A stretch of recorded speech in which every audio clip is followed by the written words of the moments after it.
Hello there, Sarah from 17 once again, introducing you to my Max Payne 3 hardcore difficulty video walkthrough. This is the final section to chapter 3, just another day at the office, and this is cover exploitation 101. So if you use your camera and you use this piece of cover, you can annihilate everybody that comes for you. Just be warned, the guys on the left rush me like bastards on this run. They didn't do that the first time, and I wasn't expecting it, and I get hurt, but just be super careful because they're coming. And one option there that might have been better would be to try the melee attack, but I didn't. I chose to dodge, and he shot me as I dodged, so I got a little bit unlucky. And anybody doubting the difficulty, he hit me with one bullet and did 2/3 of my life, so there you go. But on the last video I was talking about the aim modes and the differences in them, so I'm just going to finish that little tangent before I forget.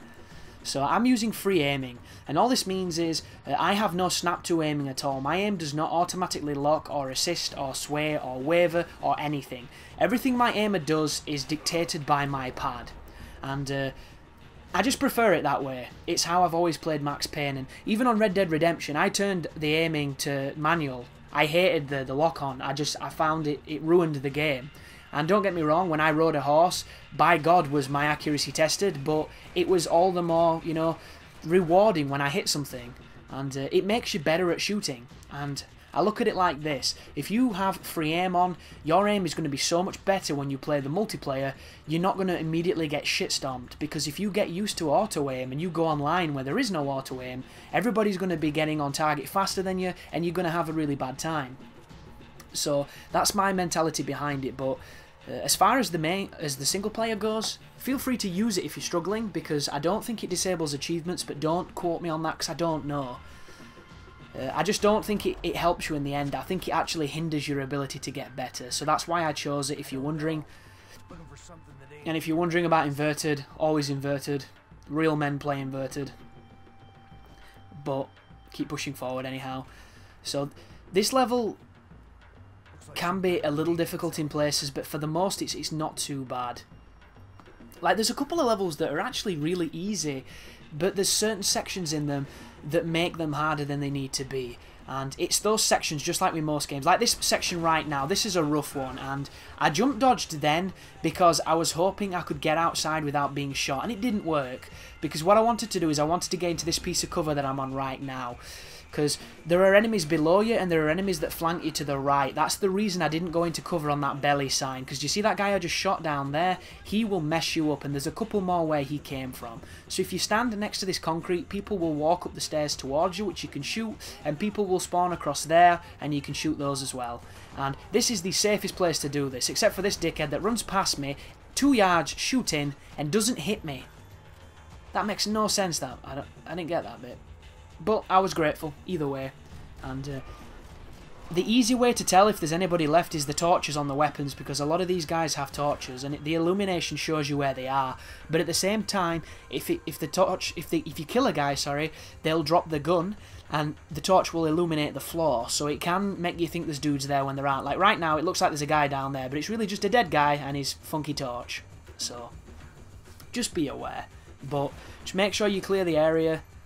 Obviously tap the trigger and things for long range, because the guns can be a little bit inaccurate at times, as I'm finding out right now. But I would cling on to the MP5 because it's proved to be a really useful gun for me on this level. And this section here, he asks you to be as quick as you possibly can. I have run around trying to find collectibles and golden guns and things, and I don't think you ever run out of time, but you probably might if you take too long, so I just look over here just to see if there's anything in this corner, because I didn't check it before, and then I carry on to the next section. Don't mess around with that sniper's laser either, because he'll insta-kill you. He's a little douchebag.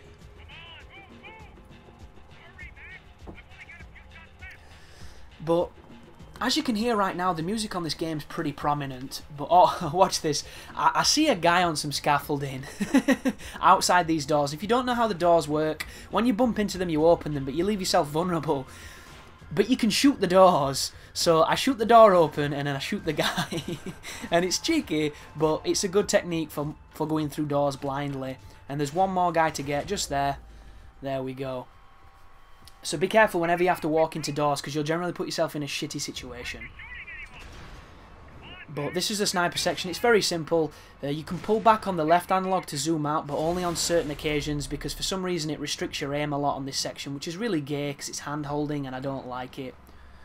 But the music's been done on this game, and it's different to the Remedy ones, because the Remedies had that, you know, the iconic violin note that played throughout the entire thing, and a couple of different themes that kicked off every so often. The Max Payne theme, namely. And it makes the game feel really different, because this is really techno-y, it's really like, you know, noisy slash electro-y. I don't really know what else to describe it as. It's techno as shit. And it's not necessarily bad, it's just different. And I kind of expected maybe a greater or a broader range to the music during certain sections of the levels, because every so often it chirps up and it's really useful, it's really nice, and it's well done.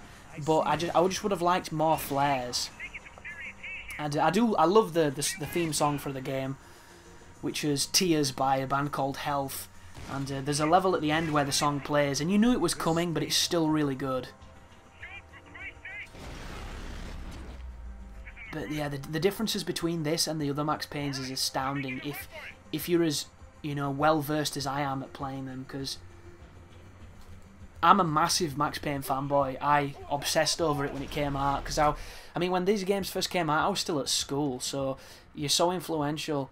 You know, everything you see, every bit of input helps sculpt the person that you are when you're younger, and Max Payne is a massive influence on, like, my sensibilities, the films that I like, you know, the genres that I like, the tropes that I like, because the original games were essentially just a full-on appreciation of, you know, the comic noir stuff and the John Woo films, the ridiculous double pistols diving in slow motion, bullets going everywhere, you know, just these intricate ballets of gunplay, and that I obsessed over when I was younger, and I still have a fond place for it in my heart. So there's just something special, and I do think this game is more Man on Fire, you know, Michael Mann-ish than anything done by John Woo, but that doesn't make it a bad game, it just makes it a different game. And it's Remedy, man, it's gotta be Remedy. There's something about developers that come from Finland, they're fucking awesome. It must be the cold. It must be one of those things where it's so cold all the time, you can't help but do awesome things, because if you didn't, you'd freeze to death. And I'm a massive Remedy fanboy, I love Alan Wake, and they always seem to have a feel to their games and a touch of dark humour that is both jovial but, you know, enjoyable at the same time. And this game tries to hit that, but it doesn't succeed, because it's much more mature. It's much more Grand Theft Auto. It's got, you know, the kooky characters, but they're a lot more grounded.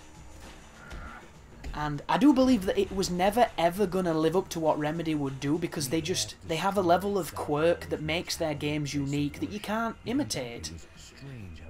You just can't do it. It's like Opeth. Nobody can make an album like Opeth, because Opeth is so fucking weird. But they're amazing at everything they do. Be careful here. Dive forward and just try and hit these guys, because if you don't, you're in a world of trouble. There's 3 of them, and as you'll notice, I nearly died just there, but luckily enough, the down but not out mechanic saves my ass. But once you go towards here, there's going to be a cutscene, and all that's left to do is shoot the guy in slow motion, and you have done the 3rd level. But I think there's 14 chapters in the game, so there's 11 more chapters to go, and some of them are going to really, really test your Max Payne skills, so hopefully you'll stick with my guide, and hopefully it'll get you through. So thanks for watching, and you take care now.